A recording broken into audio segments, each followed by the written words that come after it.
उसने बस एक बात कही थी कि दूसरे की पत्नी ही सबसे अच्छी लगती है। अगले ही पल वह एक पुल से कूदने वाले उस अकेले इंसान के शरीर में पुनर्जन्म ले चुका था जो एक घटिया किरदार था। वह एक घरेलू हिंसा करने वाला व्यक्ति था, फिर भी उसने एक मशहूर गायिका से शादी की थी जिसे घर घर जानता था। इतना ही नहीं, उसने उसके लिए एक प्यारी सी बेटी को भी जन्म दिया था, लेकिन शादी के बाद से ही उसे अचानक कंपनी से निकाल दिया गया था। उस तारे जैसी औरत की वजह से ही मेरी नौकरी गई। वह मन ही मन पिछले शरीर के मालिक को कोस रहा था। सच में बड़ा अभागा इंसान था। इस वक्त दोनों माँ बेटी अभी अभी मार खाकर सोफे पर कांपती डरी सहमी बैठी थी। शेन ओशु डरते डरते बच्ची को गोद में भींचे हुए थी। जब उसने देखा कि वह उन्हें लगातार घूर रहा है तो उसने सहज प्रवृत्ति से युआनयान को और कसकर अपने सीने से लगा लिया। आंखें आंसुओं से भर आई थी। उसने कभी यह सोचा नहीं था कि वह युआनयान को लेकर भाग जाए, ऐसा नहीं था, लेकिन वह खुद एक अनाथ थी। इसके अलावा घर का सारा पैसा उस शैतान के हाथ में था। दोनों का डरा हुआ चेहरा देखकर उसने एक लंबी सांस ली। जब आ ही गया हूं तो शांति से सामना करते हैं। फिर वह धीरे धीरे उठा और बत्ती जला दी। गर्म नारंगी रोशनी फैल गई और पूरा कमरा उजाले से भर गया। सामने बिखरी हुई चीजें देखकर वह कुछ देर चुप रहा, फिर सिर खुजलाया। पहले उसने खिड़की खोली ताकि हवा आ सके, फिर चुपचाप घर में पड़ी खाली शराब की बोतलें उठाकर साफ करने लगा। शेन ओशु अभी भी युआन युआन को गोद में लिए सोफे पर बैठी थी। हिलने की हिम्मत नहीं थी। बस उसकी आंखों में एक हल्की सी हैरानी झलक उठी। वह अचानक उन दोनों को परेशान नहीं कर रहा था, बल्कि रसोई से कपड़ा लाकर मेज कुर्सियां पहुंच रहा था। जब तक घर चमकता हुआ साफ नहीं हो गया वह रुका नहीं। तब तक उसके पसीने से कपड़े भीग चुके थे। फिर वह कमरे में जाकर साफ कपड़े ले आया और बाथरूम में चला गया। शेन ओशु ने बाथरूम का दरवाजा बंद होते देखा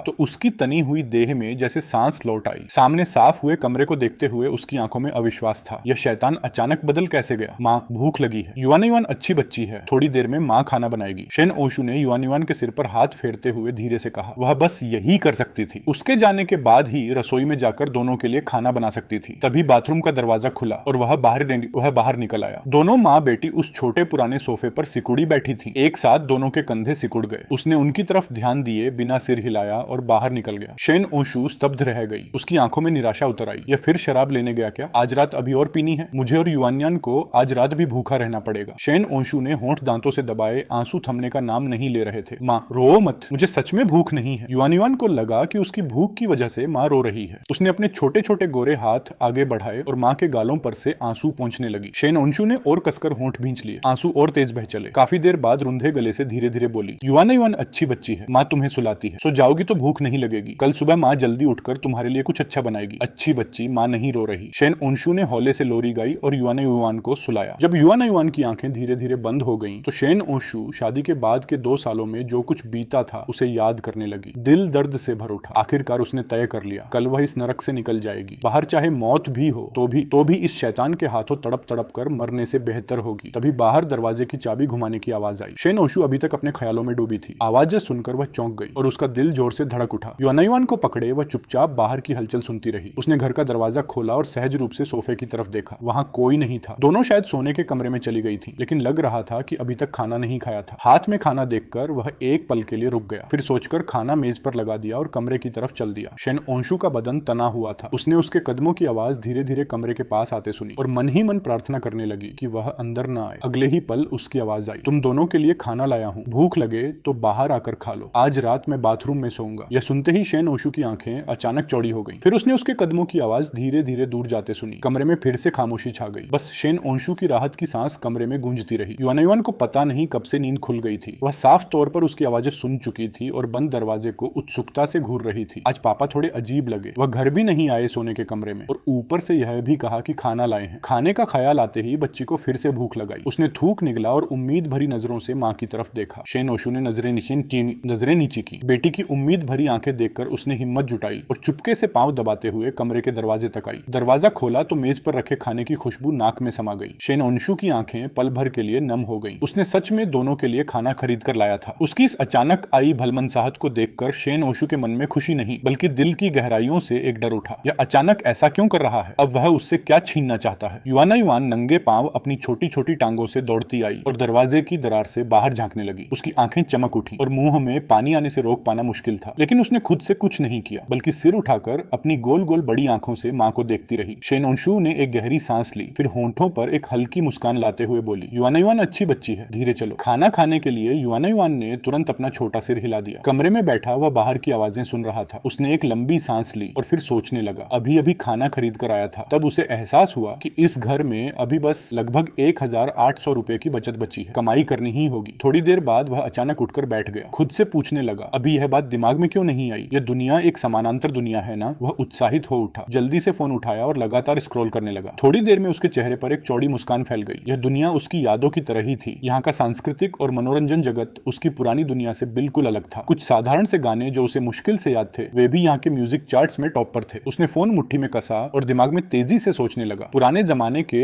एक एक क्लासिक गाने धीरे धीरे उसके जहन में उभरने लगे। जितना सोचता उतनी ही नींद आने लगी। आखिरकार थके हुए जिस्म को खींचते हुए वह धीरे धीरे नींद में डूब गया। अगले दिन सुबह 6 बजे वह चुपचाप कमरे का दरवाजा खोलकर बाहर निकला। खाने की मेज और रसोई दोनों साफ सुथरे थे, एक भी धूल का कण नहीं। रात खाना खाने के बाद शेन ओशु ने ही सब साफ किया होगा। वह एक पल रुककर सोचता रहा, फिर चुपचाप बाथरूम की तरफ चला गया मुंह धोने के लिए। उसे पता था कि शेन ओशु आमतौर पर सुबह 8 बजे उठकर खाना बनाती है, क्योंकि पहले वाला इंसान हमेशा 10 बजे के बाद उठता था। जब तक वह उठकर शराब न पी ले, माँ बेटी को उसके बचे खुचे खाने का इंतजार करना पड़ता था। उसने सहज ही एक लंबी सांस ली, फिर जल्दी से नित्य कर्म निपटाया। शेन ओशु कमरे में दरअसल जाग चुकी थी, लेकिन बाहर निकलने की हिम्मत नहीं हुई। बाहर बाथरूम की आवाजें बंद हुई और कमरे के दरवाजे की आहट आई। दरवाजा खुला और फिर बंद हो गया। शेन ओशु ने होंठ भींचे और कमरे के दरवाजे को ताकती रही। समझ नहीं आया कि वह इस बार बाहर क्यों गया। काफी देर तक बाहर कोई आवाज नहीं आई। शेन ओशु ने पास में गहरी नींद में सोती युआन युआन को देखा, फिर थोड़ा सोचकर हिम्मत जुटाई और धीरे से बिस्तर से उतरी। कमरे का दरवाजा खोलकर बाहर आई। कमरे में शराब की बदबू अब बहुत हल्की हो गई थी। खिड़की से ताजी हवा का झोंका आ रहा था, जिसमें एक सुखद खुशबू थी। यह एहसास शेन ओशु को अजीब सा लगा। बहुत लंबे समय के बाद उसने इतनी ताजी और पाक खुशबू महसूस की थी। शेन ओशु खिड़की के पास आकर बाहर देखने लगी और अनजाने में थोड़ी खोसी गई। इसी पल उसे अचानक याद आया कि वह अब भी सिर्फ 24 साल की है। न जाने कितना वक्त बीत गया था। तभी फिर से दरवाजे की आवाज आई। शेन ओशु चौंक कर होश में आई और सहज ही पूरा बदन तन गया। वह यंत्रवत पीछे मुड़ी। वह भी वहीं खड़ा ठिठक गया। उसे उम्मीद नहीं थी कि शेन ओशु जाग चुकी है। मुंह धोने के बाद उसने देखा कि घर में खाने पीने का कुछ नहीं बचा, इसलिए वह थोड़ा सा मांस, सब्जी और चावल लेने बाहर गया था। दोनों एक पल के लिए जम गए। इस वक्त उसने ठीक से देखा, सामने खड़ी उसकी पत्नी बेहद खूबसूरत थी। पुरानी दुनिया के किसी भी मशहूर सितारे से कहीं ज्यादा सुंदर। बस बहुत दुबली पतली थी। चेहरा बेतरह पीला पीला पड़ा हुआ था। जाहिर था कि कुपोषण की वजह से। यह देखकर उसके दिल में एक साथ दर्द, पछतावा और हैरानी उठी। सच में पशु था वह। इतनी खूबसूरत पत्नी के साथ ऐसा बर्ताव मरने के लायक था। सुप्रभात, मैं पहले खाना बना लेता हूँ। उसी ने पहले इस अजीब खामोशी को तोड़ा, सामान उठाया और जल्दी से रसोई में चला गया। शेन ओशु को अपनी आंखों और हाथों पर यकीन नहीं हो रहा था। उसने उसे बात की और वह रसोई में खाना बनाना कब से जानने लगा। शेन ओशु चुपचाप रसोई में व्यस्त उसकी परछाई देखती रही। एक अजीब सी बेचैनी ने उसे घेर लिया। उसने होंठ दांतों से दबाए, आंखें धीरे धीरे भर आईं। यह क्या है? मुझ पर तरस खा रहा है या जमीर जाग उठा है? माँ! युआन युआन उठी और माँ को न पाकर नंगे पांव भागती बाहर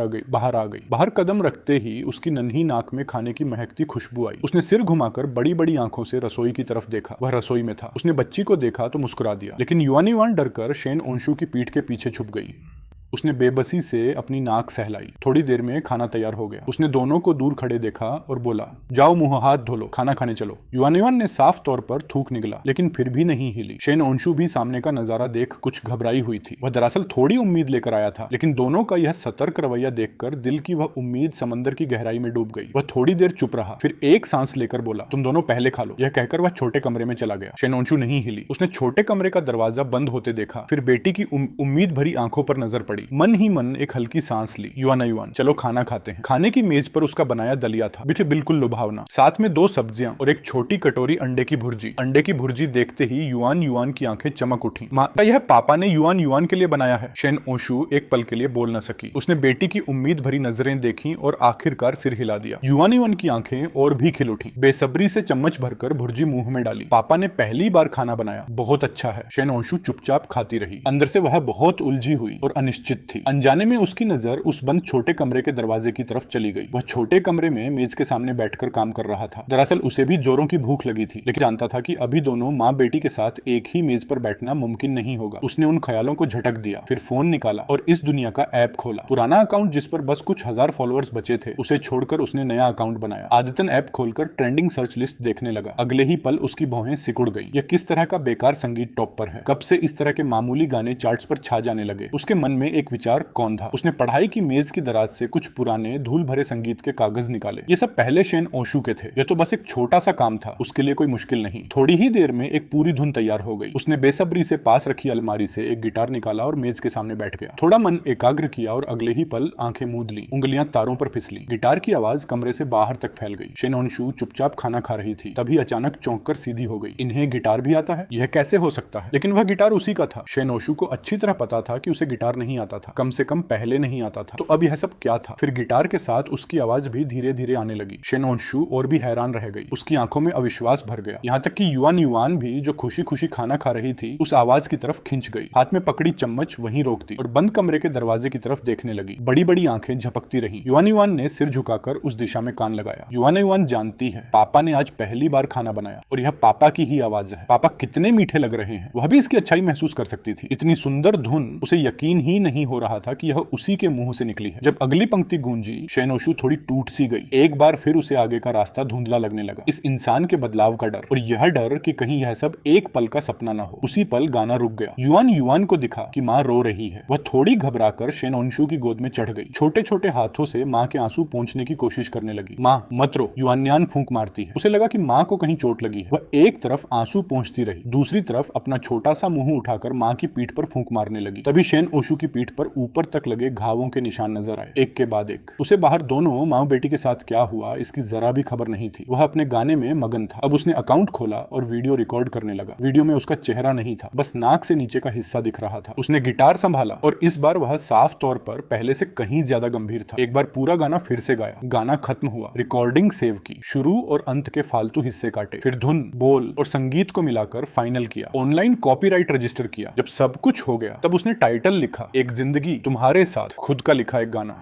सबके लिए। उम्मीद है आप सभी को पसंद आएगा। अगर अच्छा लगे तो लाइक करें। वीडियो अपलोड हो गया। उसने हल्की सांस ली और मन ही मन सोचा, चलो हो गया, अब बस शांति से लोगों की प्रतिक्रिया का इंतजार करना है। यह गाना इस जमाने में एक बड़े हथियार से कम नहीं होगा। उसने गिटार वापस अलमारी में रख दिया। तब जाकर उसे अपने भूखे पेट का होश आया। न जाने दोनों का खाना हुआ भी या नहीं। इंतजार करना सच में मुश्किल था। आखिरकार पेट ने और मानने से इनकार कर दिया। उसने धीरे से कमरे का दरवाजा एक दरार भर खोला और चोर की तरह बाहर झांका। तभी उसने देखा कि शेन ओशू खाने की मेज छोड़कर उठ रही है। उसकी आंखें लाल थीं, जैसे अभी अभी रोई हो। उसने साफ तौर पर उसे देखा भी, एक पल को रुकी भी, लेकिन फिर बच्ची को लेकर जल्दी से मुख्य सोने के कमरे में चली गई। उसने चैन की सांस ली। कमरे का दरवाजा खोलकर मेज की तरफ आया। आखिरकार खाना मिला। मेज पर साफ तौर पर उसके लिए छोड़ा हुआ खाना देखकर मन में हल्की सी खुशी हुई। उसने दलिये का कटोरा उठाया और बड़े बड़े घूंट भरकर सब कुछ छट कर गया। बर्तन धोने के बाद कोई काम न था तो वह कमरे में एक चक्कर लगाने लगा। घर की साज सज्जा देखता रहा। यह 2 कमरे और एक हॉल वाला फ्लैट था। कुल 50 वर्ग मीटर। शादी से पहले दोनों ने मिलकर पैसे जोड़कर खरीदा था। घर का सामान तभी से जमा था और अब पुराना लगने लगा था। वह सिर हिलाकर उकताया हुआ वापस सोफे पर बैठ गया। सोचकर हैरानी हुई कि शेन ओशू छोटी बच्ची के साथ पिछले 2 सालों से इस माहौल में कैसे रही होगी। लगभग घर से बाहर निकले बिना यह किसी जेल से कम नहीं था। वह यह भी जानता था कि अभी एकदम से कुछ बदल पाना मुमकिन नहीं। बस सोफे पर सिकुड़कर फोन स्क्रॉल करते हुए ढूंढता रहा। परिवार को कैसे चलाएं, बच्चे को कैसे मनाएं, अच्छे बाप कैसे बने। इंटरनेट पर जवाबों की कोई कमी नहीं थी, इतने तरह तरह के कि वह सिर खुजलाने पर मजबूर हो गया। तभी मुख्य सोने के कमरे का दरवाजा अचानक खुला। उसने आवाज की तरफ देखा। एक छोटा सा सिर बाहर झांक रहा था। युआन युआन ने सिर तिरछा किया। माँ जैसी बादाम आंखें गोल गोल हुई थीं और उत्सुकता से उसे देख रही थीं। उन चमकदार मासूम आंखों में इतनी भोलापन और सच्चाई थी कि उसका दिल पिघलने को आ गया। लेकिन युआन युआन का छोटा सा चेहरा बहुत दुबला था, बिल्कुल माँ जैसा। थोड़ी और पुष्ट होती तो और भी प्यारी लगती। यह भी तो ठीक ही था। पहले दोनों माँ बेटी को बस बचा खुचा पुराना खाना मिलता था और जो बहुत पुराना हो जाता वह बच्ची खा भी नहीं पाती थी। पिछले मालिक ने कभी उन्हें पैसे नहीं दिए। भूखे भरे दिन काटते रहे। युआन युआन को देखकर उसने सहज ही मुस्कुराना चाहा, लेकिन होंठ अभी उठे भी नहीं थे कि युआन युआन डरकर जल्दी से दरवाजा बंद करके भाग गई। अंदर से शेन ओशू के बच्ची को समझाने की आवाज आई। उसकी मुस्कान चेहरे पर ही ठहर गई। अनजाने में उसने बेबसी से नाक सहलाई। वक्त चुपचाप गुजरता रहा। दोपहर हो गई। उसने फोन रखा और उठा। खाना बनाने का सोचा। ठीक उसी वक्त सोने के कमरे का दरवाजा खुला। शेन ओशू भावहीन चेहरे के साथ कपड़ों का एक ढेर लेकर बाहर निकली। उसने यह देखने की कोशिश ही नहीं की कि वह सोफे के पास खड़ा है। सीधे बाथरूम की तरफ चल दी। उसने साफ देखा कि बाहर निकलते वक्त उसका बदन थोड़ा अकड़ गया। वह कपड़े धोने जा रही है क्या? तभी याद आया, कल बदले हुए कपड़े अभी तक वॉशिंग मशीन में ही पड़े थे। यह सोचते ही वह भी जल्दी से बाथरूम की तरफ चल दिया। शेन ओशू अंदर से बहुत घबराई हुई थी। उसे उम्मीद नहीं थी कि वह अभी तक घर पर है। आमतौर पर इस वक्त वह दोस्तों के साथ बाहर शराब पी रहा होता। उसने उसके कदमों की आवाज अपनी तरफ आते सुनी और अंदर से और सिकुड़ गई। बदन थोड़ा कांपने लगा। मेरे कपड़े अभी तक मशीन में हैं, क्या मैं पहले निकाल सकता हूँ? शेन ओशू पीठ करके मशीन का दरवाजा खोल रही थी। यह सुनकर वह चौंक गई, बदन सिहर गया। वह बाथरूम के कोने में सिकुड़ गई। जरा संभल कर वह रुक न सका और यह निकल गया। तब शेन ओशु को होश आया। यह उससे पूछ रहा था। उसकी नजरें उससे मिलाने की हिम्मत नहीं हुई। आप पहले ले लीजिए। उसने मुट्ठी और कस ली। हाथ भी थोड़ा कांप रहे थे। आंखों में गुस्सा और दर्द छुपाए नहीं छुप रहे थे। अभी उसने साफ देख लिया था। शेन ओशु की गर्दन के नीचे नीले लाल जख्मों के निशान थे। उसने मशीन से कपड़े निकाले और उसकी तरफ देखना बंद कर दिया। बस इतना कहा, थोड़ी देर में खाना बनाऊंगा। युआन युआन को बुला लेना खाने के लिए। युआन युआन सो गई है, थोड़ी देर बाद आप खुद जाकर बुला लेना। शेन ओशु और पीछे हट गई। पूरा बदन बेहद घबराहट में था। वह जानता था कि उसके वहां रहने से ही उस पर दबाव पड़ रहा है। उसने बेबसी से अपनी नाक सहलाई, मशीन से कपड़े निकाले और जल्दी से बालकनी पर सुखाने चला गया। फिर रसोई में घुस गया। बाथरूम में शेन ओशु कपड़ों का ढेर लिए वहीं खड़ी रही, तब तक जब तक रसोई में चूल्हा न जला। तब जाकर वह हड़बड़ाकर होश में आई। कांपते हुए कपड़े मशीन में डाले, लेकिन नजरें अनजाने में रसोई की तरफ खींचती रही। मन में बस एक ही सवाल, आखिर यह हो क्या गया है इसे। शेन ओशु ने सहज ही अपनी नाक सहलाई, फिर अचानक रुक गई। यह आदत इसे कब से हो गई। वह वहीं मशीन के सामने खड़ी रही और मशीन के घूमने की आवाजें सुनती रही। मन में उथल पुथल मची थी। जब कपड़े धुल गए तो उसने निकालकर बालकनी पर सुखाने लगाए। उधर रसोई में वह अभी भी व्यस्त था। युआन शेन ओशु के बुलाने का इंतजार नहीं कर पाई। वह खुद ही जाग गई। छोटे छोटे हाथों से अपनी बड़ी बड़ी आंखें मलते हुए नींद भगाई। अगले ही पल जब उसने देखा कि रसोई में वह काम में लगा है तो उसकी सुंदर बड़ी आंखें एकदम चमक उठी। फिर उत्सुकता से रसोई के दरवाजे की चौखट पकड़कर उसकी पीठ निहारने लगी। शेन ओशु ने कपड़े सुखाकर पलटकर देखा तो यह नजारा सामने था। छोटी सी युआन युआन उम्मीद भरी नजरों से रसोई में व्यस्त उसे देख रही थी। शेन ओशु का मन एकदम से टूट गया। वह जल्दी से पलटी और दीवार से पीठ लगाकर धीरे धीरे नीचे बैठ गई। दोनों हाथों से मुंह छुपाए खामोशी में आंसू बहाती रही। यह वह नजारा था जो उसने बहुत पहले खो दिया था, बस सपनों में दिखता था। इस बार भी वह उनके साथ खाने की मेज पर नहीं बैठा। खाना परोसकर जल्दी से बाहर चला गया। दरवाजे की आवाजें सुनते ही शेन ओशु ने हड़बड़ाकर आंसू पोंछे। उठकर युआन युआन को लेकर खाने की मेज पर आ गई। उसके मन में इस वक्त कितना कुछ उमड़ रहा था यह कोई नहीं जानता था, खुद वह भी नहीं। खाना सुबह जितना ही अच्छा था। बच्ची खुशी से अंडे की भुर्जी खाने लगी। दोनों माँ बेटी की यह शांत दोपहर दरवाजे की आवाज से टूट गई। सहज ही दोनों ने सिर उठाया। वह एक बड़ा सा थैला हाथ में लिए अंदर आया। युआन युआन सिकुड़कर शेन ओशु से चिपक गई। अंडे की भुर्जी की चम्मच अभी भी मुंह में थी। उसकी गोल गोल आंखें उसकी हर हरकत को ताकती रही। उसने नजरें नीची कर ली। डरी हुई दोनों माँ बेटी को देखने की हिम्मत नहीं हुई। बस सोफे के पास जाकर थैला रख दिया और बोला, तुम्हारे लिए थोड़ी मरहम लाया हूँ, लगाना याद रखना। और बेटी के लिए कुछ खिलौने भी लाया हूँ, नहीं पता उसे पसंद आएंगे या नहीं। मैंने देखा कि दूसरी बच्चियों के पास होते हैं तो सोचा इसके पास भी होने चाहिए। शेन ओशु ने कोई जवाब नहीं दिया। वह थोड़ी देर चुप रहा, फिर बोलता रहा, मैं जानता हूँ तुम मुझ पर यकीन नहीं करोगी, लेकिन कुछ बातें मैं फिर भी कहना चाहता हूँ। अब से मैं शराब नहीं पीऊंगा, तुम दोनों पर हाथ भी नहीं उठाऊंगा। अब से घर में चैन से रहो, इतना डरने की जरूरत नहीं। बच्ची अभी छोटी है, घर का यह माहौल उसके लिए ठीक नहीं। एक सांस में सब कह दिया। मन पर जो बोझ था वह थोड़ा हल्का हुआ। शेन ओशु का जवाब उसने नहीं मांगा, चुपचाप छोटे कमरे में चला गया। शेन ओशु उसकी पीठ को जाते हुए देखती रही। दरवाजा बंद हो गया। अब तो वह और भी नहीं जानती थी कि क्या कहे। एक ही दिन में इस इंसान का यह उलटा बदलाव, सतर्कता छोड़ पाना उसके लिए आसान नहीं था। उधर कमरे में उसका मन और भी भारी हो रहा था। आंखें लाल थीं, जाहिर था कि बाहर भी रो चुका था। काश वह यहाँ कभी आया ही न होता, तब उसे यह सब न जानना पड़ता। खासकर शेन ओशु के बदन पर वे गहरे जख्मों के निशान देखकर दिल इस कदर भारी हो गया था जैसे टूट ही जाएगा। वह सच में समझ नहीं पा रहा था कि कोई अपने ही घर वालों के साथ इतनी बुराई कैसे कर सकता है। उन दोनों ने खाना खाकर उसके लिए थोड़ा बचाकर रखा था, लेकिन जब वह कमरे से बाहर निकला तो देखा कि चाय की मेज पर रखी उसकी लाई हुई चीजें अभी तक खुली भी नहीं थी। उसने होंठ भींचकर एक लंबी सांस ली और चुपचाप बैठकर खाने लगा। तभी मुख्य सोने के कमरे का दरवाजा खुला। युआन युआन ने अपना छोटा सा सिर बाहर निकाला और उत्सुकता से उसे घूरने लगी। उसने झट से मुस्कुराया। इस बार युआन युआन डरकर भागी नहीं। उसका दिल थोड़ा हल्का हुआ। इस प्यारी सी बच्ची ने उसके भारी मन को थोड़ा ठीक कर दिया। उसने खाना रखा और जीवन भर की सारी कोमलता समेटकर धीरे से युआन युआन को पुकारा। उसकी आवाज सुनकर बच्ची का बदन हल्का सा कांपा, लेकिन वह पीछे नहीं हटी, बल्कि एक बार सोने के कमरे की तरफ देखा, जैसे वहां से हिम्मत मिली हो। फिर उसकी तरफ मुड़ी। एक बच्चे की कच्ची मासूम आवाज उसके होंठों से निकली, पापा। यह सुनते ही उसका पूरा बदन जैसे थम गया। आंखें फौरन भर आईं। यहाँ आने के बाद से अब तक की सबसे सुंदर आवाज थी यह। लेकिन युआन युआन ने अपना छोटा सा सिर तिरछा किया और उसे देखने लगी,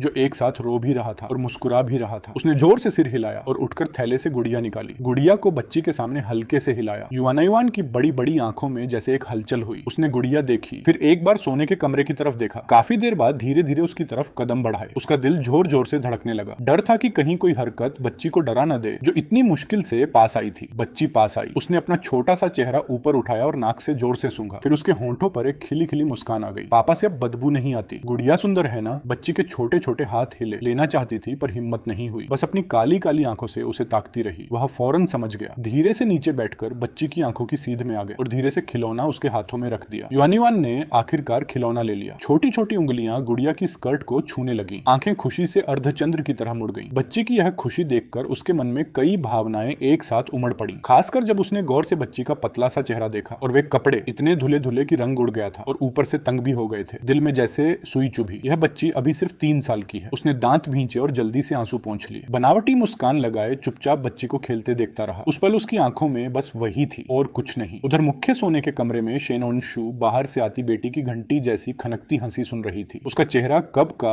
आंसुओं से भीग चुका था। थोड़ी देर बाद युआन को नींद आ गई। उसने उसे कसकर गोद में उठाया। जाते जाते एक बार देखा, वह अभी भी बेवकूफों की तरह मुस्कुरा रहा था। वह पलटकर सोने के कमरे में भाग गई। उसे जरा भी अंदाजा नहीं था कि सिर्फ एक रात में उसका गाना एक जिंदगी तुम्हारे साथ पूरी तरह तूफान बन चुका था। उसी रात 10 बजे उसका वीडियो ट्रेंडिंग लिस्ट में 5वें नंबर पर आ गया था। उसी वक्त यूएनली एंटरटेनमेंट के हेडक्वार्टर में ऑपरेशन डायरेक्टर के दफ्तर का दरवाजा खटखटाया गया। एक टेक्निकल स्टाफ टैबलेट लिए हल्के पसीने में भीगा अंदर आया। डायरेक्टर यूएन, एक खास मामला है। एक वीडियो सिर्फ 2 घंटों में ट्रेंडिंग लिस्ट में 5वें नंबर पर पहुंच गया है। कौन सा बड़ा इन्फ्लुएंसर है जो स्कैंडल में फंसा? बड़ा इन्फ्लुएंसर नहीं, यह आज ही बना नया अकाउंट है और किसी भी तरह की बूस्टिंग के बिना बस एक गाने का वीडियो है। यह सुनते ही लीशिया का चेहरा बदल गया। उसने फौरन ट्रेंडिंग लिस्ट खोली और जो उसने देखा उसने उसे हैरान कर दिया। लड़की की आंखों में भाव और भी गहरे हो गए। ये तो पहले से चौथे स्थान पर आ गया। देखती हूँ ये कौन सा गाना है। गाना खत्म होने के बाद लीशिया पूरी तरह चुप हो गई। पहली बार उसने इतना अच्छा गाना सुना था। उसने तुरंत उसकी प्रोफाइल पर क्लिक किया, नाम देखा तो वो थी बात फान। इसके बाद उसने लियू यून को आदेश दिया, अभी इस वीडियो की इंगेजमेंट बढ़ाओ। कल तक यह सर्च ट्रेंडिंग में सबसे ऊपर होना चाहिए। लियू यून ने जोर से सिर हिलाया। उसे एहसास हो गया था कि उसने सही दांव लगाया है। उसके जाने के बाद लीशिया ने वह गाना एक बार और सुना। उसकी उंगलियां धीरे धीरे मेज पर थपथपाने लगी। कुछ देर बाद उसने फोन उठाया और उसे एक निजी संदेश भेजा, लेकिन उसे इस बात की कोई खबर नहीं थी। सुबह 5 बजे वह उठ गया। नित्य कर्म निपटाकर बाहर सुबह की कसरत के लिए निकल गया। यह शरीर उससे कहीं ज्यादा कमजोर निकला जितना उसने सोचा था। थोड़ी देर दौड़ते ही सांस फूल गई। दौड़ता रुकता फिर दौड़ता। 1 घंटे में मुश्किल से 5 किलोमीटर पूरे हुए। घर लौटते लौटते 7:30 बज गए। जैसे ही उसने दरवाजा धकेला, सामने से जुआन टकरा गई।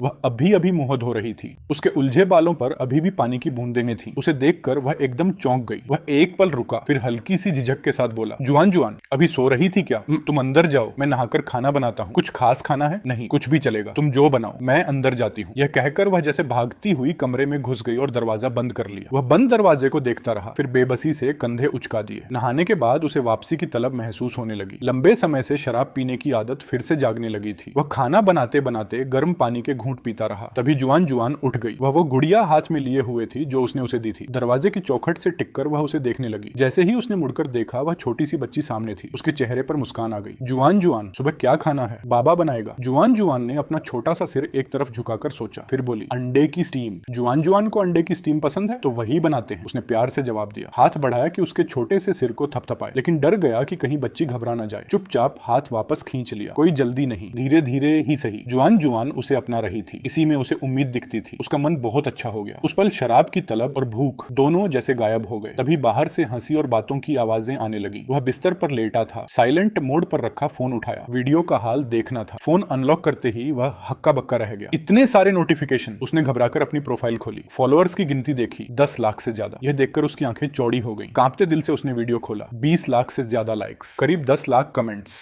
उसके चेहरे की मुस्कान अब रुकने का नाम नहीं ले रही थी। यह सच में एक रात में मिली शोहरत थी। कमेंट्स में तारीफों की बाढ़ थी। सब नया गाना मांग रहे थे। फिर उसने कमाई देखी, अर्निंग सेक्शन खोला। वॉलेट में जो नंबर दिखा उसे देखकर उसके मुंह से हंसी निकल गई। 32,000 युआन, बिना किसी विज्ञापन के, सिर्फ एक दिन के ट्रैफिक से, वह भी पैसिव इनकम। आखिरकार उसने राहत की सांस ली। पैसे आ गए। अब इस तरह तंगी में नहीं जीना पड़ेगा। इससे पहले उसके पास कुल 1,000 युआन से भी कम थे। सब्जी खरीदते वक्त भी सोचना पड़ता था। उसने जल्दी से कमाई बैंक खाते में ट्रांसफर कर दी। बाहर दोनों का खाना खत्म होने तक वह रुका रहा। फिर दरवाजा खोलकर बाहर आया, बचा खुचा खाना साफ किया, बर्तन धोए, फिर फोन उठाया और जल्दी से घर से निकल गया। यह पुराना मकान जिसमें वह रह रहा था पहले सस्ता था इसलिए खरीदा था। दोनों ने कभी सोचा था कि एक दिन किसी अच्छे घर में रहेंगे, लेकिन उस नशेबाज ने न सिर्फ सारी जमा पूंजी उड़ा दी, बल्कि शेन आउशु का फोन तक बेचकर शराब पी गया। वह मकान से निकलकर सीधे उस शॉपिंग मॉल की तरफ चल पड़ा जो उसकी यादों में था। अंदर घुसते ही एक बड़े देसी ब्रांड की फोन की दुकान नजर आई। एक युवा महिला कर्मचारी ने उसे देखा। आंखें चमक उठी और वह आगे बढ़ाई। भाई साहब, फोन लेना है? उसने हाँ में सिर हिलाया और शीशे के काउंटर में नजर दौड़ाई। यह दिखाइए। भाई साहब की नजर बड़ी पारखी है। यह सबसे नया मॉडल है, सैटेलाइट कॉलिंग भी सपोर्ट करता है, यहाँ सिम कार्ड भी मिलता है। बिल्कुल। आप अपने लिए लेंगे? नहीं, पत्नी के लिए। सेल्स गर्ल एक पल के लिए रुक गई। उसकी आंखों में न जाने क्यों हल्की सी निराशा झलकी। शायद मन ही मन सोच रही थी, अच्छे मर्द हमेशा किसी और के शौहर निकलते हैं। लेकिन मुंह से बोली, भाभी जी बड़ी किस्मत वाली है। हाँ, लेकिन सिम बनवाने के लिए खुद ग्राहक को आईडी लेकर कराना होगा। अच्छा, सिम के लिए भी रजिस्ट्रेशन चाहिए, यह तो पता नहीं था। चलिए तो बस ये फोन पैक कर दीजिए। भुगतान करके वह जल्दी से निकल गया। अभी और भी बहुत कुछ खरीदना था, वक्त बर्बाद नहीं करना था। उधर जैसे ही वह घर से निकला, शेन आओशु ने ऊपर से नीचे तक पूरा घर थोड़ा बहुत समेट लिया। फिर सोफे पर बैठकर खिड़की के बाहर देखने लगी। घर में कब से शराब की बदबू नहीं थी। ताजी हवा से उसे बड़ा सुकून मिल रहा था। हुआन हुआन को खुशी खुशी खेलते देखकर शेन आओशु के होंठ अनजाने में मुस्कुरा उठे। ऐसे दिन कितने अच्छे लगते हैं। लेकिन तभी अचानक दरवाजे के ताले की आवाज आई और वह अपने ख्यालों से बाहर आ गई। हुआन हुआन भी तुरंत उठ खड़ी हुई और गुड़िया लेकर शेन आओशु की गोद में समा गई। बाहर से उसकी जानी पहचानी आवाज आई, धीरे धीरे, जल्दी मत करो, टकराओ मत, सीधा करके अंदर ले जाओ। शेन आओशु ने हुआन हुआन को जल्दी से कमरे में भेजना चाहा,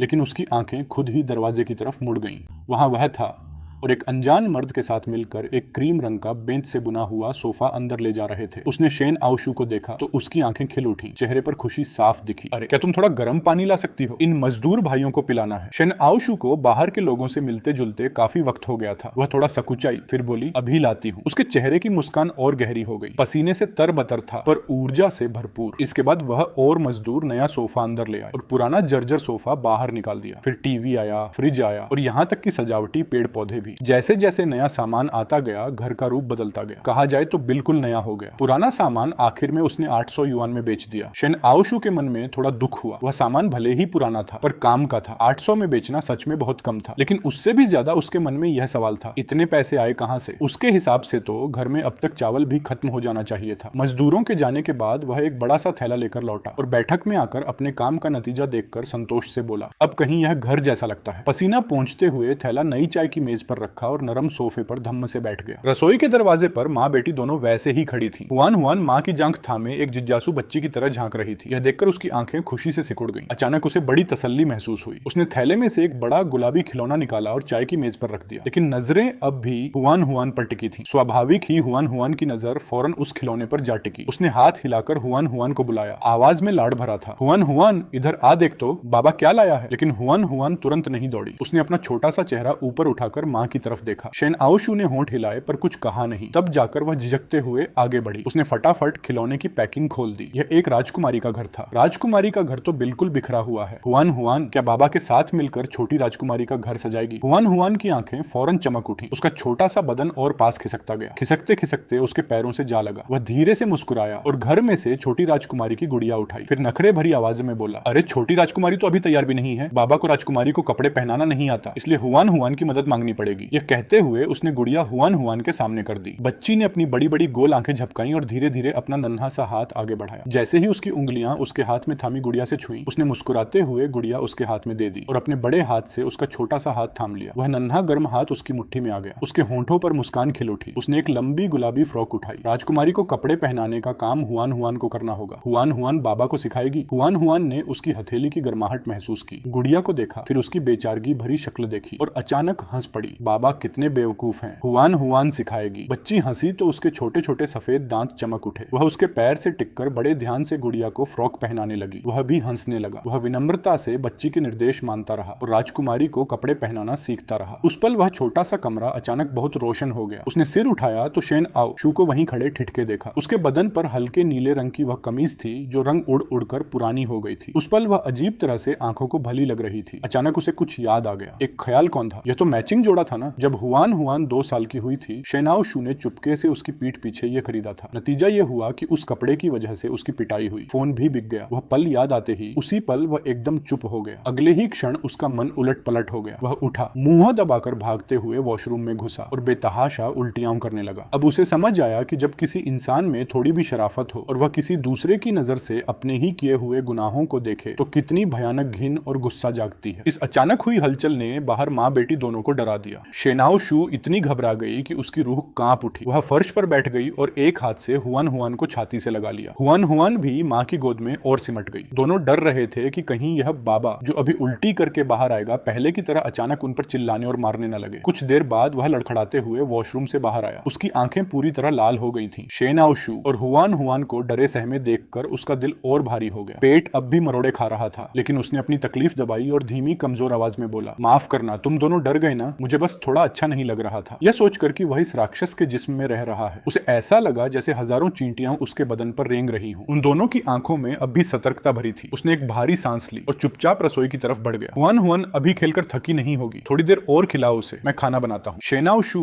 उसके चेहरे की प्रोफाइल को ध्यान से देखती रही, जाना पहचाना भी और अजीब तरह से अनजाना भी। आखिर में उसने सिर हिलाया। हुआन हुआन को गोद में लेकर सोफे पर बैठ गई। हुआन हुआन ने चुपके से अपना छोटा सा सिर बाहर निकाला। जब देखा कि वह बाबा अब भी वही प्यारा बाबा है तो उसके छोटे से चेहरे पर फिर से मुस्कान लौट आई। जब तक खाना तैयार नहीं हो गया, खाने की खुशबू पूरे कमरे में फैल गई। लेकिन शेन आओशू ने देखा कि खाना मेज पर रखकर वह चुपचाप छोटे कमरे में चला गया। उसके होंठ हल्के से हिले लेकिन कुछ कह न सकी। खाते वक्त हुआन हुआन छोटा सा चम्मच मुंह में दबाए अचानक माँ से पूछ बैठी, माँ, बाबा हमारे साथ खाना क्यों नहीं खाते? शेन आओशू धीरे धीरे एक टुकड़ा चबा रही थी। यह उसका सबसे पसंदीदा पकवान था। उसे तीखा पसंद नहीं था, इसलिए बहुत लंबे से यह नहीं खाया था। बेटी का सवाल सुनकर उसकी नजर अनायास कमरे की तरफ उठी। फिर उसने सिर मोड़ लिया। होंठों पर एक उखड़ी उखड़ी मुस्कान आई, जैसे बसंत की धूप में कोई फूल मुरझाया हो। वो इसलिए कि बाबा और माँ दोनों अभी तैयार नहीं है। बच्ची समझी नहीं। उसकी छोटी छोटी भौहें और सिकुड़ गई और उधर कमरे में वह बिल्कुल खोया हुआ बैठा था। वह बार बार खुद को समझाता रहा कि यह उसकी गलती नहीं है, लेकिन इस सच्चाई को बदल नहीं सकता था कि इस जिस्म का असल मालिक वही था जिसने यह सब किया। इस बेबसी में वह बस फोन निकालकर वीडियो स्क्रॉल करने लगा ताकि मन को कहीं और लगा सके। उसका वीडियो ट्रेंडिंग चार्ट पर अब भी जमा हुआ था। कमेंट्स में सब नया गाना मांग रहे थे। तभी बाहर से बर्तन धोने की आवाज आई। उसने फोन रखा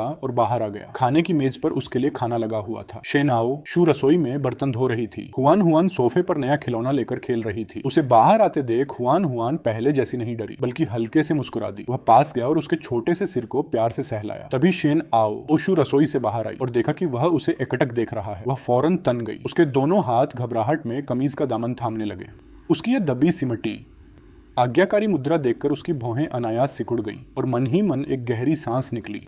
यही नरम और सहनशील स्वभाव था जिसकी वजह से उस असली शख्स ने बिना किसी डर के उस पर हाथ उठाया था। यह सोचते ही उसकी सिकुड़ी भौहें खुल गईं। उसने चाय की मेज से नया फोन उठाया और मेज पर रख दिया। शेनाओ शू की तरफ देखकर नरम आवाज में बोला, तुम्हारे लिए एक फोन लाया हूँ, देखो पसंद आता है या नहीं, और कुछ बातें भी करनी थी, क्या यहाँ बैठ सकती हो? शेनाओ शू पहले से सिर झुकाए खड़ी थी। उसकी बात सुनकर उसने अचानक सिर उठाकर उसे देखा। पहली नजर में उसे उसकी आंखें दिखी, साफ और निर्मल। फिर नजर मेज पर रखे नए फोन के डिब्बे पर पड़ी। शेनाओ शू एक पल झिझकी, फिर धीरे से हाँ में आवाज निकाली और धीमे कदमों से सोफे के पास आकर बैठ गई। कोई बात करनी है? उसकी आवाज बहुत धीमी थी। उसे कान लगाकर सुनना पड़ा, लेकिन उसने जवाब नहीं दिया। बजाय इसके मेज से फोन का डिब्बा उठाया, खुद खोला, आसमानी नीले रंग का नया फोन निकाला, थोड़ा सा सेटअप किया और सीधे शेन आओशू के सामने रख दिया। यह फोन तुम्हारा है, सिम तुम्हें खुद जाकर बनवानी होगी। मेरा नंबर मैंने सेव कर दिया है। जब भी मैं घर पर न हूँ, कोई भी जरूरत हो तो फोन करना। हमेशा घर के अंदर बंद रहना भी ठीक नहीं। जो भी चाहिए हो खरीद लिया करो, खास तौर पर कपड़े। देखो तुम दोनों माँ बेटी के कपड़े कितने छोटे हो गए हैं। और एक बैंक खाता भी खुलवा लो। नकद पैसे रखना सुरक्षित नहीं होता। वह एक ही सांस में यह सब कहता चला गया। जो कुछ भी मन में था सब बाहर निकाल दिया। लेकिन शेनमुशो ने बस अपना सिर उठाया। उसके सामने खड़े उस आदमी को ध्यान से देखने लगी।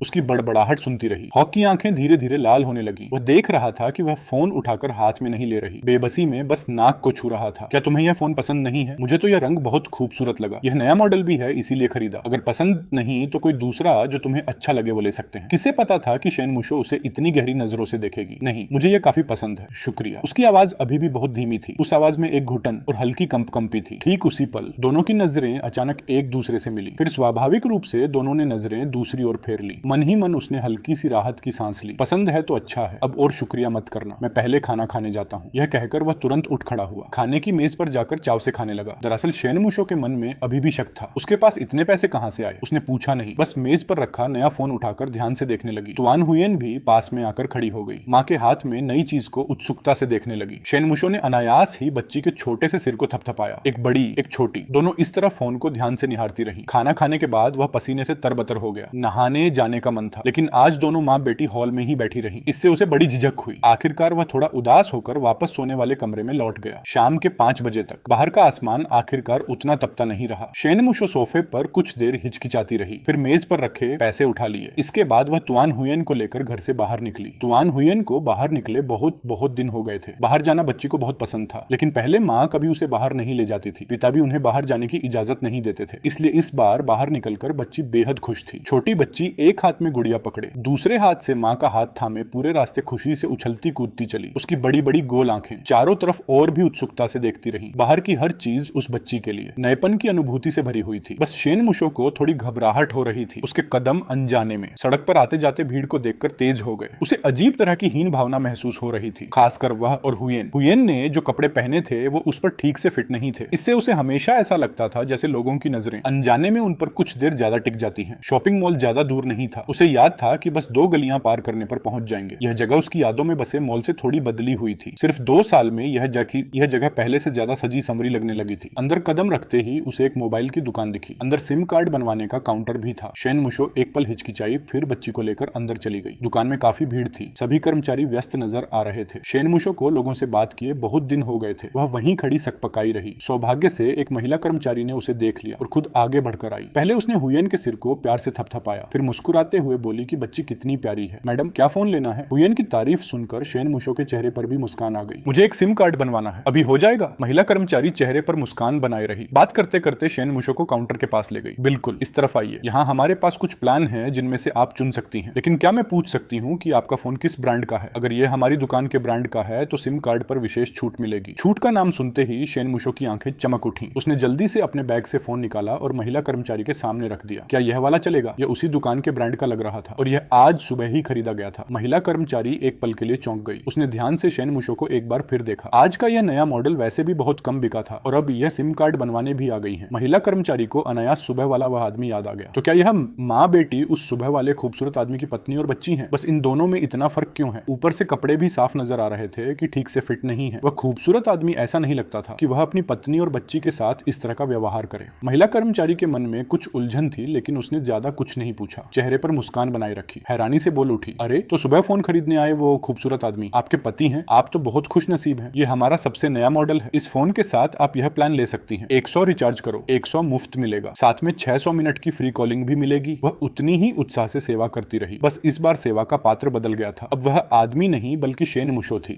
शेन मुशो ने सब सुनकर दिमाग थोड़ा सुन्न हो गया, फिर पैसे दे दिए। सिम कार्ड सफलतापूर्वक बन गया। दुकान से बाहर निकलने के बाद भी उसके दिमाग में उस कर्मचारी की उत्साही आवाज गूंजती रही। लेकिन उसने कहा था कि वह एक अच्छा आदमी है। शेन मुशो सच में उससे कहना चाहती थी कि ऐसे अच्छे आदमी को वो खुद घर ले जाए। सिम कार्ड खरीदने के बाद शेन मुशो एक बैंक खाता भी खुलवाने गई। हाथ में जो भी पैसे थे सब उसमें जमा करवा दिए। सिम कार्ड बनवाने का खर्च निकालने के बाद 4900 बचे थे। इस बार उस आदमी ने उसे 5000 दिए थे। फोन और बैंक कार्ड लेकर बैंक से बाहर निकली। शेन मुशो ने आसपास की ऊंची ऊंची इमारतों को देखा। अचानक उसे लगा जैसे वह फिर से जी उठी हो। अब वह बच्ची को लेकर यहाँ से जा सकती है। इन पैसों के सहारे कोई काम ढूंढ सकती है, खुद को और बच्ची को पाल सकती है, यहाँ तक कि अपने सपनों को फिर से पूरा करने की कोशिश भी कर सकती है। माँ, हुयेन को एक आइसक्रीम मिल सकती है। वह एकदम से चेत गई। हुयेन अभी भी उसका हाथ थामे पास में खड़ी थी। उसकी बड़ी बड़ी गोल आंखें थोड़ी दूर स्थित आइसक्रीम की दुकान को टकटकी लगाई देख रही थी। बच्ची के मुंह के कोने से लार तो बहने ही लगी थी। शेन मुशो मुस्कुरा दी। वह मुस्कान बड़ी ही मासूम और खिली खिली थी। ठीक है, लेकिन सिर्फ एक ही लेना, वरना छोटा पेट दर्द करने लगेगा। हुयेन को माँ सबसे ज्यादा प्यारी है। माँ बेटी आखिरकार बाहर निकल ही आई थी। उधर वह आराम से नहा धोकर तरोताजा हो गया और उसे जरा भी अंदाजा नहीं था कि बाहर गई शेन मुशो शायद अब वापस न लौटे। नहाने के बाद उसने आज रात का खाना बनाना शुरू किया। हमेशा की तरह 2 सब्जी और 2 नमकीन व्यंजन वाला मेन्यू।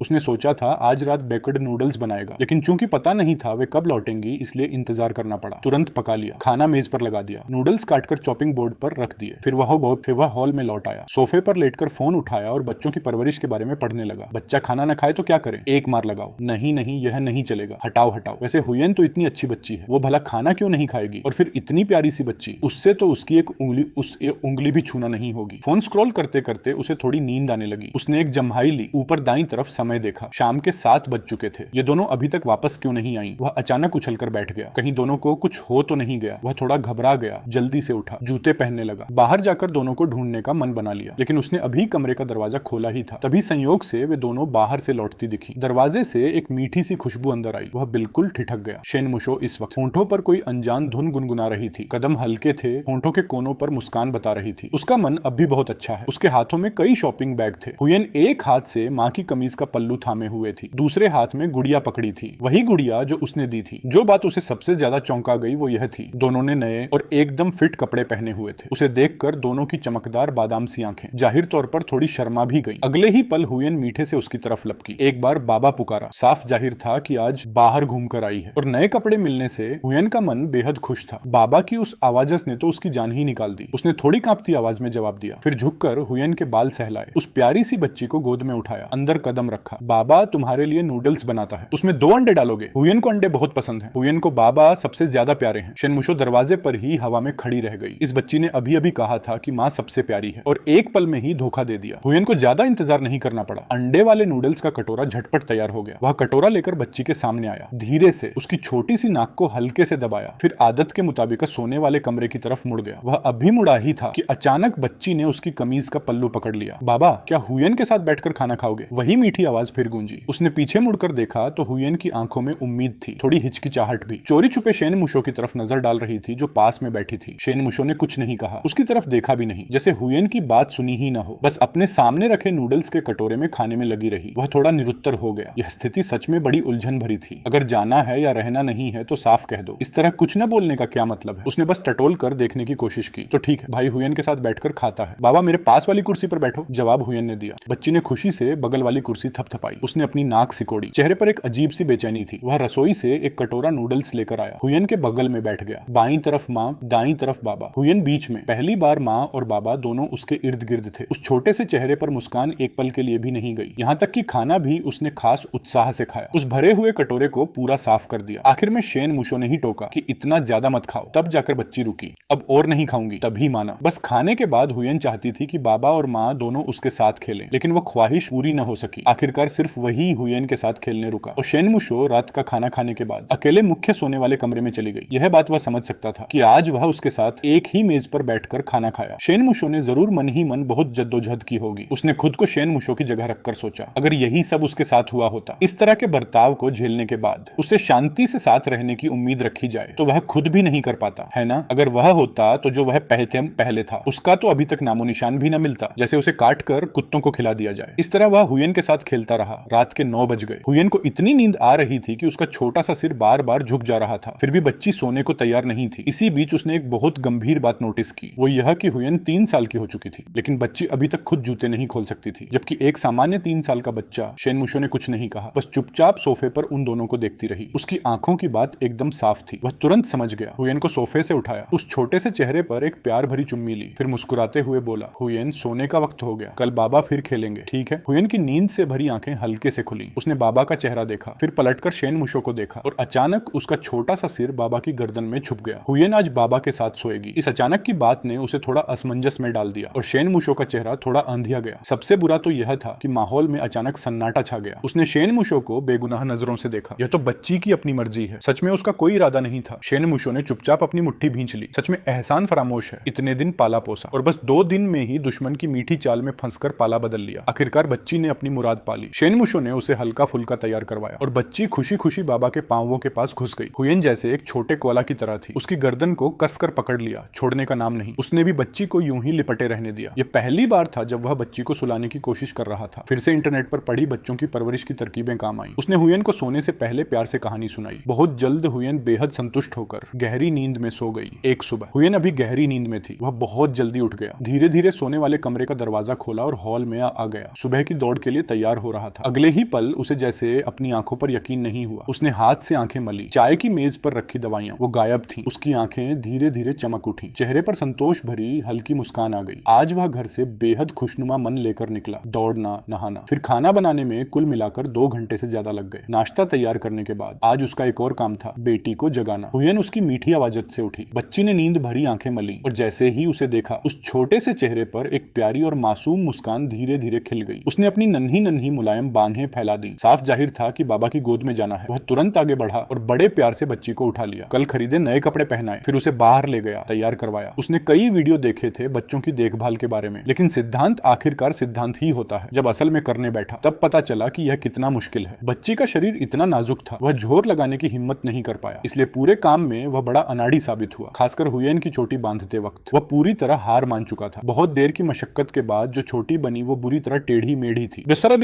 बाबा तो बड़े बेवकूफ हैं। हुयेन ने आईने में अपनी टेढ़ी चोटी देखी और छोटे छोटे होंठ चिढ़ाते हुए बोली।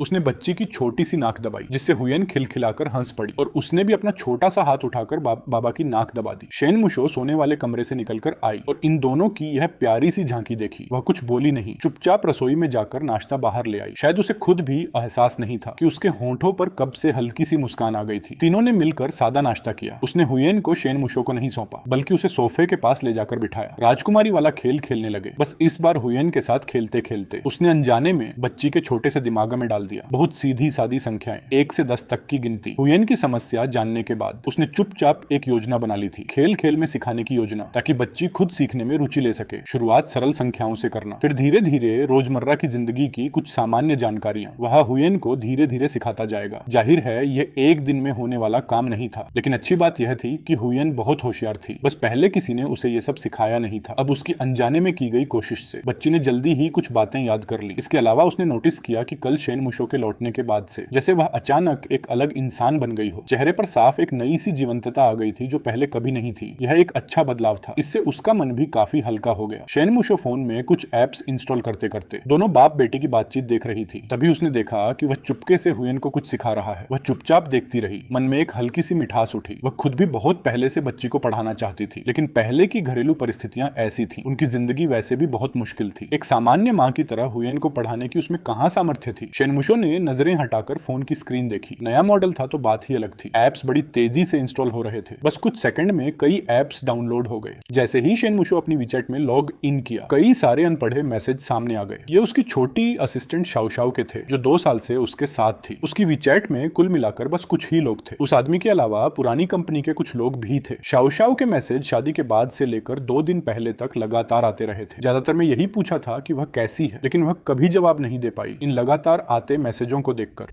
शेन मुशो का दिल भर आया। उसने एक मैसेज किया, माफ करना शाओ शाओ, पहले तुम्हारे मैसेजों का जवाब नहीं दे पाई। अभी वो बहुत ठीक है, चिंता मत करो। संदेश भेजे हुए अभी 2 सेकंड भी नहीं बीते थे कि सामने वाले का जवाब तुरंत आ गया। थाम ने मन ही मन सोचा, चलो आखिरकार लाइक तो मिली। मुझे लग रहा था कि शादी के बाद दीदी मुझ पर ध्यान ही नहीं देंगी। थाम ने सोचा, उसे पता ही नहीं था कि जब से वो गायब हुई कंपनी में उसकी खूब चर्चा होती रही, खासकर उस नफरती लियू ली की वजह से। पिछले 2 सालों में वो बहुत घमंडी हो गई थी। जिससे भी मिलती थाम की बुराई करती, कहती कि थाम को यही मिलना चाहिए था। सुनकर तो बस गुस्से से खून खोलता। शाओ शाओ का संदेश देखकर थाम ने होंठ दबा लिए। लियू ली ने गलत नहीं कहा था। सच में वो खुद ही अपने किए की हकदार थी। कंपनी में रहते हुए वो हमेशा लियू ली से एक पायदान ऊपर रही थी। जब से वो उस दुनिया से निकली, लियू ली का इस तरह उभरना स्वाभाविक ही था। शाओ शाओ, तू आजकल कैसी है? सब ठीक तो चल रहा है ना? थाम ने शाओ शाओ की बात का जवाब देने की बजाय उसका हालचाल पूछा। बहुत अच्छा हूँ दीदी, चिंता मत करो। मैं तो वो पुराना ढोल हूँ जो मारते रहो तो भी नहीं टूटता। बस दीदी की बहुत याद आती है। दीदी, क्या आप कभी वापस आओगी? थाम एक पल के लिए ठिठक गई। उसकी आंखों में एक चाहत की चिंगारी कौंधी। क्या वो सच में वापस जा सकती है? उसने मुड़कर उसकी तरफ देखा, फिर थोड़ी देर निहारती रही। कुछ देर बाद आंखों की वो चाहत धीरे धीरे फीकी पड़ गई। शायद नहीं जा पाऊंगी, लेकिन अगर शाओ शाओ मिलना चाहे तो कभी मिल सकते हैं। इसी वक्त जियांगझोउ शहर के बीचों बीच स्थित तियानमेई एंटरटेनमेंट बिल्डिंग में लगभग 5 फुट 3 इंच की एक लड़की ने अपने कंधे से भारा बोझ उतारा। दोनों हाथों से फोन थामे वो बड़े उत्साह से टाइप करने लगी, लेकिन जल्द ही एक कर्कश महिला की आवाज ने उसे उसकी खुशी से वापस खींच लिया। शाओ शाओ, आलस कर रही है क्या? जल्दी काम पर लग। पहले की उस नामी गिरामी छोटी अभिनेत्री की सहायक होने का भ्रम अभी भी है क्या? काम नहीं करना तो जल्दी यहाँ से निकलो। उस आवाज की मालकिन एक लोमड़ी जैसे चेहरे वाली औरत थी, जिसकी पतली लंबी आंखें नाक पर चढ़ी हुई थी और नजरों में खुला अपमान झलक रहा था। क्या देख रही है? देखती क्या रहती है? जल्दी जाकर रिकॉर्डिंग रूम में उपकरण पहुंचाओ। तुझसे होगा भी या नहीं? शाओ शाओ ने उस औरत को एक बार घूरा, फिर जमीन पर पड़ा सामान उठाया और रिकॉर्डिंग रूम की तरफ चल दी। ठीक है दीदी थाम, शनिवार को मेरी छुट्टी है, तब बात करते हैं। थाम ने यह संदेश पढ़ा और आखिरकार उसके चेहरे पर एक मुस्कान आ ही गई। उसने नीचे स्क्रॉल किया, कोई और संदेश नहीं था। फिर उसने ओबोए खोला। ओबोए पर उसकी आखिरी स्थिति 2 साल पहले की ही थी। वो पोस्ट जिसमें उसने मनोरंजन जगत से विदाई लेने का ऐलान किया था। फॉलोअर्स की संख्या पहले कई लाख थी, अब घटकर बस कुछ हजार रह गई थी। उन बचे हुए खातों के अलावा कुछ पुराने चाहने वाले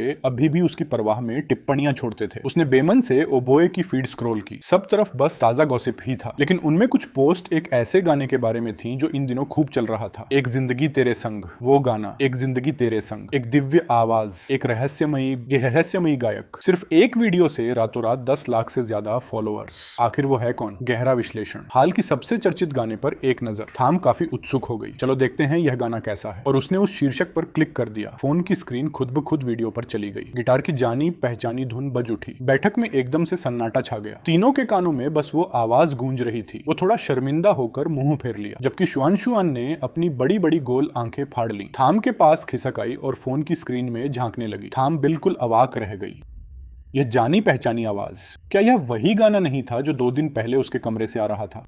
तो उस दिन वो वीडियो रिकॉर्ड कर रहे थे। शुआन ही सबसे पहले बोली। उसने अपनी छोटी सी उंगली स्क्रीन की तरफ उठाई। पहले थाम को देखा, फिर बोली, ये पापा हैं, फोन में पापा हैं, मेरे पापा हैं। थाम ने उसके छोटे से सिर पर हाथ फेरा। अब जाकर उसे समझ आया, इसीलिए उनके पास इतने पैसे थे कि मनपसंद चीजें खरीद सके। लाइक्स तो पहले ही 10 लाख पार कर चुके थे। तो बात यह थी। शुआन ने अपने दोनों छोटे हाथों से पापा का चेहरा थाम लिया। उन बड़ी बड़ी चमकती आंखों में एक अजीब सी रोशनी थी। मासूम आवाज में बोली, पापा बहुत मीठा गाते हैं। शुआन भी गाना चाहती है। उसकी दोनों नरम हथेलियां उनके गाल पर टिकी थी। उनकी नजरें धीरे धीरे पिघलने लगी। उन्होंने भी अपने बड़े हाथों से बिटिया का छोटा सा चेहरा थाम लिया। शुआन को भी गाना पसंद है क्या? शुआन ने अपनी बड़ी आंखें सिकोड़ ली और बिना एक पल की झिझक के जवाब दिया। मुस्कान और भी खिल गई। ठीक है, तो पापा शुआन को गाना सिखाएंगे। शुआन पहले याद कर लो, फिर हम दोनों मिलकर फोन में गा सकते हैं। ठीक है। शुआन बार बार अपना छोटा सा सिर हिलाती रही, फिर खुशी से उनकी तरफ झुककर गाल पर एक जोरदार चुंबन दे दिया। इनाम पाकर वो खिलखिला उठे। बिटिया की चमकती निगाहों के बीच वो तुरंत सोने के कमरे की तरफ दौड़ गए और गिटार उठा लाए। वापस आकर सोफे पर बैठ गए। गिटार के तार कसते हुए मुड़कर देखा तो थाम और शुआन दोनों उन्हें ही एकटक देख रही थी। उनका चेहरा अनायास ही हल्का लाल हो गया। फिर उन्होंने धीरे से तारों पर उंगलियां फेरी। आज पापा शुआन के लिए एक खास लोरी बनाएंगे। पापा पहले एक बार गाकर सुनाएंगे, फिर पापा एक लाइन गाएंगे, शुआन भी उसके पीछे एक लाइन दोहराना। शुआन ने खुशी से सिर हिलाया। उसके छोटे से चेहरे पर उत्सुकता साफ झलक रही थी। इस गाने का नाम है हिम्मत का विस्फोट। शुआन ध्यान से सुनना। इतना कहकर उन्होंने धीरे से तारों पर उंगलियां फेरी। बैठक में एक हल्की सी धुन गूंज उठी। शुआन की लय पकड़ने की काबिलियत गजब की थी। वो अपना छोटा सा सिर धुन के साथ झुलाने लगी। वो भी उसके साथ झूमने लगे। पूरे बदन को संगीत में डुबो दिया। थाम ने देखा कि बाप बेटी की हरकतें बिल्कुल एक जैसी थीं। उसकी नजरें धीरे धीरे कोमल हो गईं। उसके होंठों पर एक हल्की मुस्कान आ गई। वो खुद भी अनजाने में दोनों की लय में बह गई। पहली बार पूरा परिवार इस तरह खुशी के समंदर में डूबा था। उस पल तो जैसे पूरा कमरा भी चमक उठा। गाने की तान के साथ शुआन ने अपनी छोटी सी मुट्ठी भींच ली और सुपर हीरो वाली पोज बना ली। उसी वक्त उन्होंने गिटार एक तरफ रख दिया और बिटिया के साथ वही पोज बना ली। फिर उन्होंने अपनी उंगली बढ़ाकर शुआन की नाक को धीरे से छुआ। शुआन उनकी गोद में सिमट गई। उसके दोनों छोटे हाथ उनकी गर्दन से कस कर लिपट गए। पापा, शुआन को ऐसे वाले पापा पसंद है। पापा पहले जैसे मत बनना। शुआन की मुलायम आवाज उनके कानों में गूंजी। उनका मुंह हल्का सा खुल गया। आंखों में अचानक आंसू भर आए। उन्होंने शुआन को कस कर सीने से लगा लिया। अपना चेहरा उसके कपड़ों में दबा लिया। पापा अब कभी ऐसे नहीं होंगे। आवाज भारी थी पर उसमें एक पक्का इरादा था। थाम इस वक्त उनका चेहरा नहीं देख पाई क्योंकि उसके खुद के गालों पर आंसुओं की धारा बह रही थी। फिर भी उसके चेहरे पर मुस्कान थी। वो जानती थी कि वो पुराने दिन अब कभी नहीं लौटेंगे, कभी नहीं। पर सबसे पहले अपने आप को संभाला तो उन्होंने ही। गिटार एक किनारे रख दिया। शुआन को अपने कंधे पर बैठा लिया। शुआन,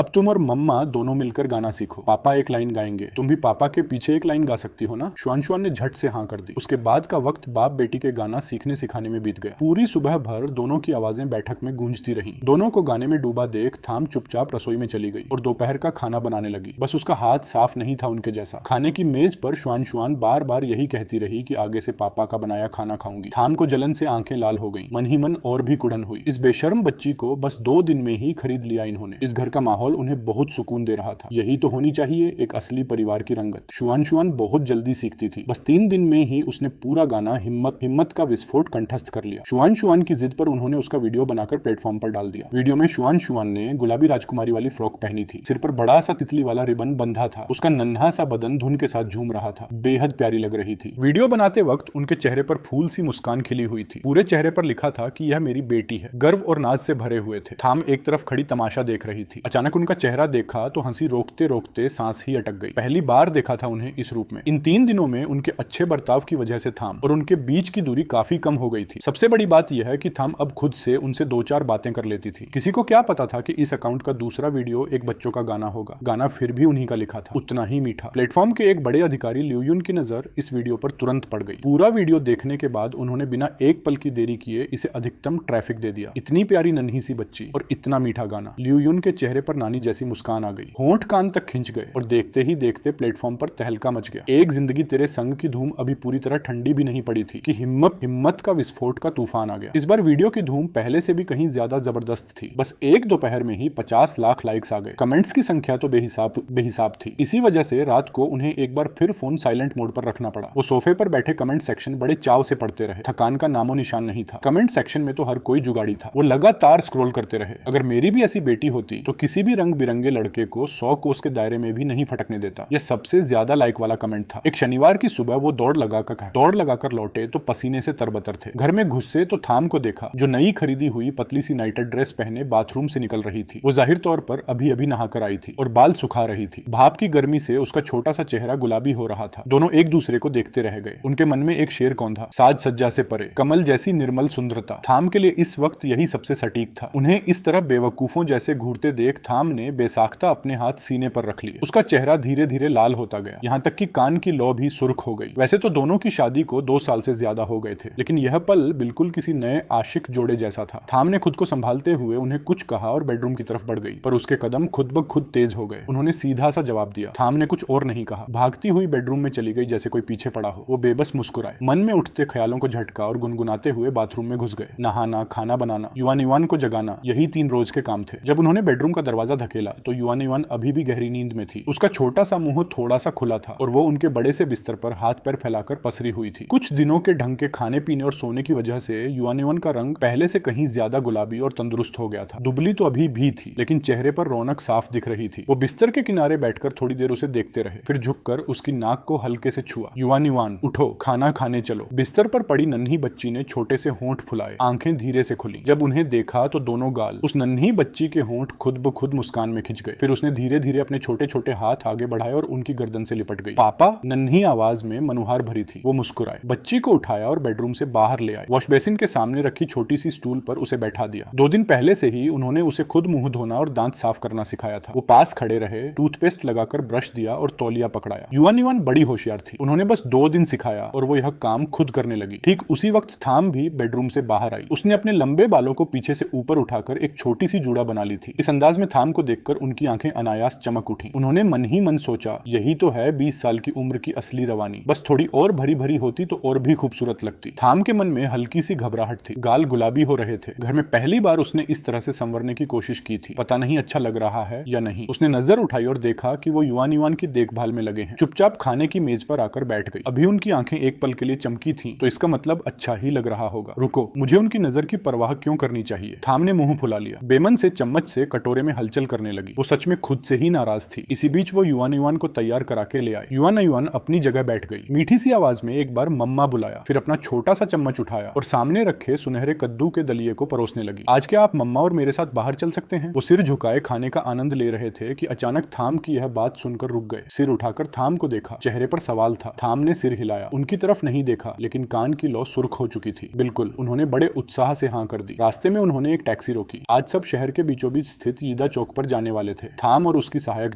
शाओ शाओ से वहीं एक बुलबुल चाय की दुकान पर मिलने का तय था। उनके साथ और युवान को लाने की वजह बस यही थी कि शाओ उस नन्ही बच्ची से मिलना चाहती थी। पिछले 2 दिनों से युवान उनकी परछाई बन गई थी। हर वक्त उनसे चिपकी रहती थी, इसलिए वो भी बस बच्ची की वजह से साथ आ गए। 2 साल बाद वो फिर अपनी दीदी थाम से मिलने वाली थी। शाओ का मन उत्साह से भरा था। वो पहले से कुछ कप बुलबुल चाय खरीदकर अपनी जगह पर बैठ गई थी और दुकान के दरवाजे पर नजरें टिकाए हुए थी। शाओ और थाम ने 1.5 साल साथ काम किया था। दोनों सगी बहनों जैसी थी। थाम ने हमेशा उसका बहुत ख्याल रखा था। बस अफसोस यह था कि बाद में थाम उनके साथ रहने लगी। उसे समझ नहीं आता था कि दीदी उस नकारे आदमी के साथ क्यों रहना चाहती थी। सोचती रही, पर कोई जवाब नहीं मिला। उस वक्त थाम को समझाने की कोशिश भी की थी, लेकिन दीदी की जिद पक्की थी। किसी की एक न सुनी। शाओ इन्हीं ख्यालों में डूबी थी कि अचानक वो जानी पहचानी शक्ल दिखी। एक नन्ही सी गुड़िया का हाथ थामे वो उछलती कूदती दुकान में दाखिल हो रही थी। उसकी आंखें चमक उठी। वो खड़ी हो गई और हाथ हिलाते हुए चिल्लाई, दीदी थाम, यहाँ हूँ मैं। थाम ने आवाज सुनी, मुड़कर देखा तो शाओ हाथ हिला रही थी। उसके चेहरे पर खिलखिलाहट रोके न रुकी। शाओ वैसी की वैसी है, उतनी ही चुलबुली और खुले दिल वाली। पास आई तो खुशी के साथ साथ दोनों की आंखें हल्की नम हो गई। इतने अरसे बाद मिली थी, जज्बातों पर काबू रखना मुश्किल था। शाओ ने थाम को ध्यान से देखा। आंखें और लाल हो गई, होंठ फूल गए। दीदी थाम, तुम इतनी दुबली कैसे हो गई? उस आदमी ने तुम्हारे साथ ठीक से पेश नहीं आया क्या? वो कहाँ है? मुझे बताओ, मैं उसे ठीक करती हूँ। थाम ने होंठ दबाए। झाओ शाओ शाओ के साथ बैठ गई। शुआन भी पास में बैठ गई। तब थाम ने कहा, शाओ शाओ चिंता मत करो, अभी वो मेरे साथ बहुत अच्छा बर्ताव करते हैं। और तू कैसी है? मेरे जाने के बाद काम सब ठीक चल रहा है ना? मैं भी बिल्कुल ठीक हूँ। दीदी तुम्हें अंदाजा नहीं है कि मैं तुम्हें कितना याद करती थी। दोनों एक दूसरे का हाल चाल पूछती रही। थोड़ी देर बातें करने के बाद झाओ शाओ शाओ की नजर उस नन्ही बच्ची पर गई जो अब तक चुपचाप बगल में खड़ी थी। झाओ शाओ शाओ थाम से बातों में इतनी मशगूल थी कि बच्ची को ठीक से देखा ही नहीं था। अब ध्यान से देखा तो आंखें चमक उठी। दीदी थाम से बिल्कुल एक जैसी है, जैसे एक ही सांचे में ढली हो। खासकर वो बड़ी बड़ी चंचल आंखें। बस एक नजर पड़ी और दिल में उतर गई। दीदी थाम, यही शुआन है? अरे कितनी प्यारी है ये तो। ये कहते हुए झाओ शाओ शाओ अपनी जगह से उठकर बच्ची के सामने झुक गई। हाथ बढ़ाकर उसके छोटे से गाल सहलाने लगी। फिर उसकी भौहें हल्की सी सिकुड़ गई। ये बच्ची भी दीदी थाम जैसी ही है। दोनों इतनी दुबली। झाओ शाओ शाओ के मन में इस वक्त गुस्से की आग भड़क रही थी। उसे पूरा यकीन था कि उस नकारे आदमी ने दीदी थाम और इस बच्ची के साथ अच्छा सलूक नहीं किया होगा। जितना सोचती उतना गुस्सा बढ़ता जाता।